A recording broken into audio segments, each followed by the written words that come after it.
এটাই সেই ঘটনা। চট্টা কালিকাপুর রোডে খানপাড়ার কাছে ওভারলোড মাল নিয়ে যাওয়ার সময় একটি মালবাহী ট্রাক নিয়ন্ত্রণ হারিয়ে সজোরে ধাক্কা মারে বিদ্যুতের খুঁটিতে।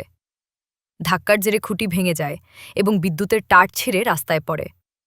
মুহূর্তের মধ্যেই বিকট শব্দে কেঁপে ওঠে গোটা এলাকা। ঘটনায় পাশের একটি বাড়ি এবং মিটার ঘর ক্ষতিগ্রস্ত হয়েছে। হঠাৎ এই ঘটনার জেরে আতঙ্কিত হয়ে পড়েন স্থানীয় বাসিন্দারা। বড়সড় দুর্ঘটনার আশঙ্কায় রাস্তায় দাঁড়িয়ে থাকা মালবাহী ট্রাকটি আটকে বিক্ষোভ দেখাতে শুরু করেন তারা।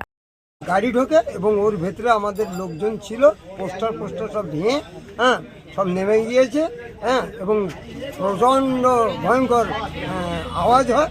তখন এলাকার লোক সব মিলে বিক্ষোভ দেখায়। দেখাবার ফলে এখন আমরা গাড়িটাকে আটক করে রেখেছি। সেই গাড়ির মালিক উনি আসুক, এসে আমাদের ক্ষতিপূরণটা দেবে।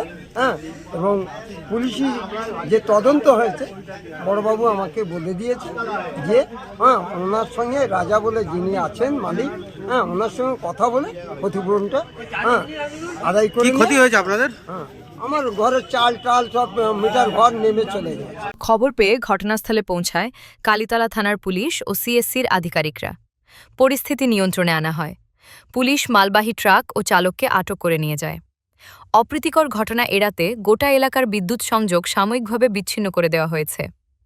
ঘটনায় কেউ হতাহত না হলেও ওভারলোডিং নিয়ে প্রশ্ন উঠছে। তদন্ত শুরু করেছে পুলিশ। দক্ষিণ ২৪ পরগনা থেকে রেবতী মালির রিপোর্ট, ITC নিউজ।